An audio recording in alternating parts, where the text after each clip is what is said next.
Let me start by saying I think it's very difficult to say anything conclusive about what the Beyond the Border Accords actually mean because there is a great deal of minute detail in them, and we could lovingly reflect on every tiny little bit. The parts dealing with regulatory harmonization are the ones that fascinate me the most, but I do have a deep interest in critical infrastructure and also in emergency preparedness, and can see why it might be better to do it jointly than as if we were two countries like North Korea, shall I say, to draw an ideal type parallel. As a result, I think we interpret this within the context of our broader views of the pattern of the Canadian-American relationship, and I think we all share a deep interest in looking at the evidence, trying to see what patterns evolve. So because I've had some experience over decades in having a dialogue with my colleague Stephen, let me just note an alternative view to some of his starting points. The pattern of Canada-US relations overall, I guess I see many large cases where difference and divergence has prevailed. They wanted us to join the Strategic Defense Initiative, and more recently the Ballistic Missile Defense Program of theirs. We said no. It was fine with them. No economic retaliation at all. The war in Iraq, 2003. I share Stephen's view of the curiosity of Professor Granatstein's position, and there are others who live in the greater Calgary area we could put into that camp. I really don't know where they're coming from, but once again, we said no, and but they got through it, and we did rather well economically in 2003 and 4 and 5. We're a ratified member, let alone a pioneer in the United Nations Convention of the Law of the Sea. Critical to our Arctic and to much else. They're not. They know they should be. They was President George Bush Jr. And Barack Obama, but they can't get the job done. The same is broadly true for the Biodiversity Convention. It's ours. We're there. They're not. The International Criminal Court, more or less the same story. And R2P, broadly speaking, despite one wise move at the United Nations Security Council, that was really ours, our being Paul Martin in 2005. So in some of the great issues, defining issues of building global order, we're different, we're successful, and they're still outside of the way the rest of the world is going. And then if we could drop down more recently to one of the realms in which regulatory harmonization is fought day by day, financial regulation. I think broadly the story is they had a view of what we should do because we were little primitive provincials who didn't know the sophisticated stuff like we did. We said no, we're different, and we ended up being better off because of it. You can take something, I think, which is defining for us, and here we go back, I think, to the debates, Canada-US relations, CUFTA, and NAFTA. Publicly funded health care was thought to be one of the defining differences. Bill Clinton and Hillary, when they first came to power in the 90s, they tried to move the Canadian way to publicly funded health care. Couldn't pull it off. Obama did. May not be as much as they need, but it's still there. And meanwhile, what are we doing up here? Mr. Harper's government has given basically a blank check to the provinces to increase federal transfers for the next 5 years, every year, by 6%. Who else is going to get that over the next 5 years? So that, I think, if you follow the money, a defining difference between them and us, and may say something about where the priorities of the Canadian government are. I doubt if we chart expenditures from the federal government of Canada to the Department of National Defence for the next 5 years, whether they're going to go up 6% each year compounded. So we'll have to see about whether or not the Millerization takes hold.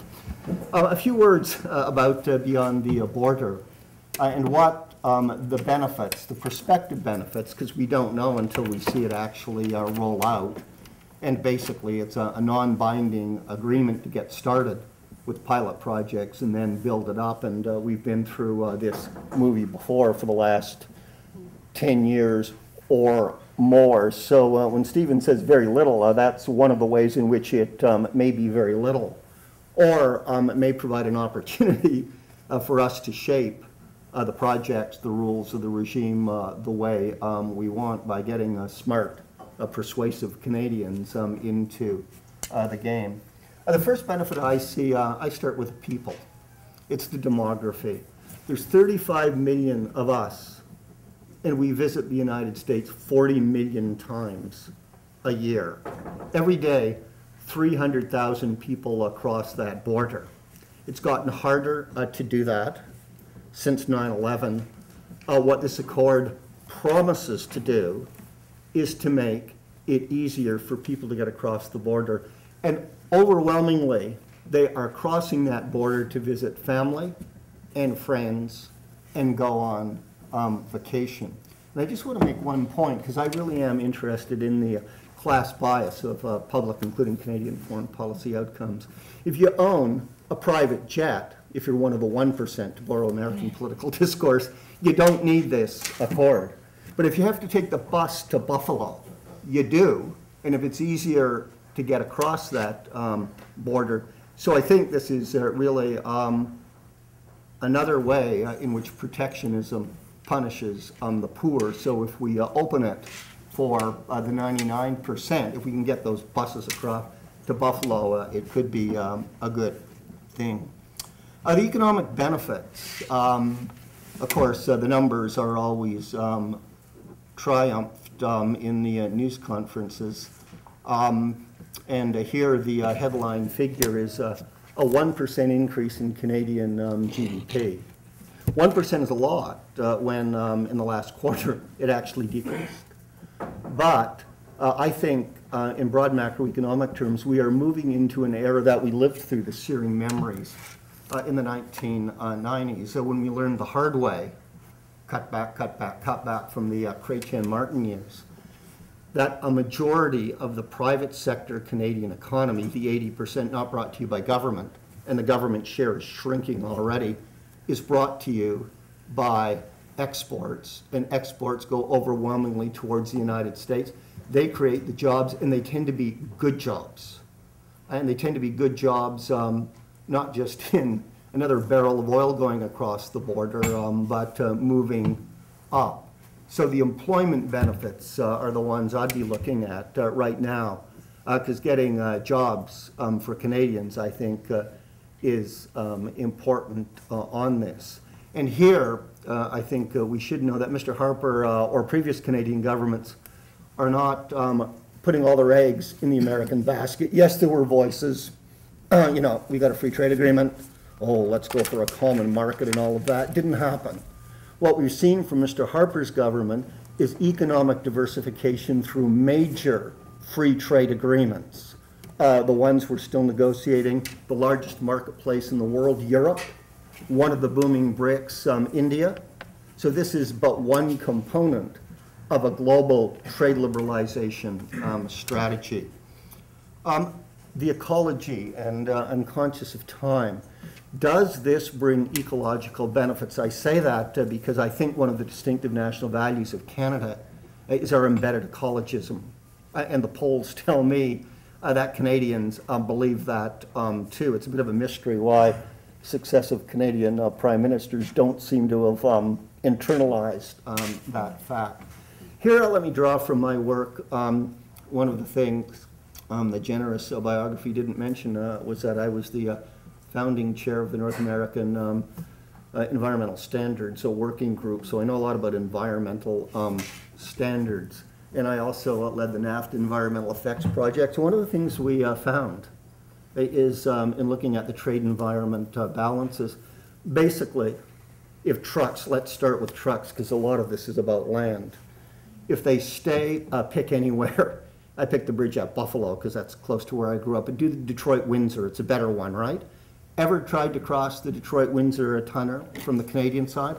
All those trucks backed up through residential Windsor. The motor's revving for hours because they can't get through, burning fuel. In so many ways, that harms the natural environment, as do if you want to go up. Have you ever been flying anywhere in North America? It's a holding pattern, and you fly around and around in circles because there's too much congestion on the air, right? That is a pure waste. It compounds our climate change problem. So if we could make that border more efficient, there are measurable and probably meaningful environmental benefits for getting that border open in a more efficient way. A couple of other things, and then I'll end there because I'm sure there'll be other rounds. Security. Canada has security concerns too.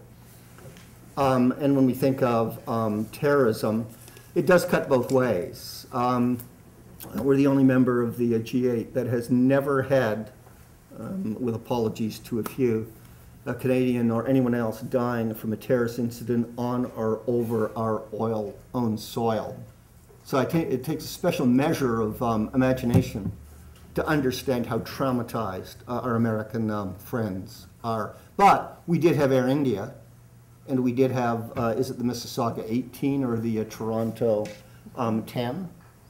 So there's reasons for us and our security here at home.